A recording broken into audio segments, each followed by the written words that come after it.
Hi friends, నేను మీ హిమబిందు. ఈరోజైతే నా జీవితంలో నేను అనుభవిస్తున్న బాధలు, కష్టాలు పంచుకోవడానికైతే నాకైతే ఎవరూ లేరు. అందుకని నేను అనుభవించే ఈ బాధని మీతో పంచుకోవడానికైతే వచ్చాను. అదేంటి అంటే, ప్రతి మనిషికి సుఖాలు సంతోషాలే కాదు, బాధలు కూడా ఉంటాయి. ఎక్కువ బాధలే ఉంటాయని నా జీవితంలో అయితే నేను నాకంటే ఎక్కువగా నమ్మిన రవి అయితే నాకు నిరూపించాడు. రవి ఎవరంటే, నా జీవితంలో నేను నమ్మిన నా హస్బెండ్ అండి. ఈరోజుకి రవి చనిపోయి 8 months అవుతుంది. ఈరోజు అతని బర్త్డే రోజు అయితే శ్మశానానికి వచ్చి పూలమాల వేసి 1.5 నెలల తర్వాత ఆయన సమాధిని చూసి పూలమాల వేసి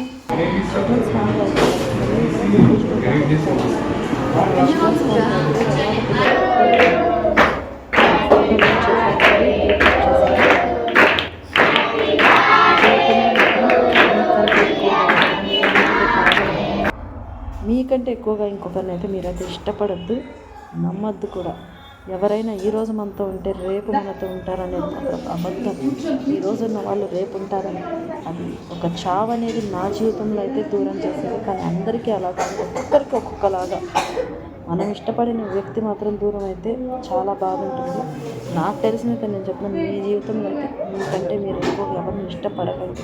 ఒకవేళ ఇష్టపడ్డారంటే నాలాగా మీరు కూడా బాధపడాల్సిందే. ఎవరున్నా లేకపోయినా మన సొంతంగా మనం బ్రతకాలి, మన కోసం మనం బ్రతకాలని నేనైతే తెలుసుకున్నాను.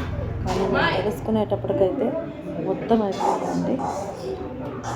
అయిపోయింది, ఇంకా నా చేతుల్లో ఏం లేదని అయితే నా ఈ 8 నెలల్లో నేను తెలుసుకున్నాను. ఇలాంటి బాధ మాత్రం ఎవరు పడకండి. మీకంటే ఎక్కువగా అవతల వాళ్ళని నమ్మద్దు, ప్రేమించద్దు. జీవితకాలం మనం నమ్మిన వాళ్ళు, ఇష్టపడ్డ వాళ్ళు మనతో ఉంటారని అస్సలు అనుకోవద్దు.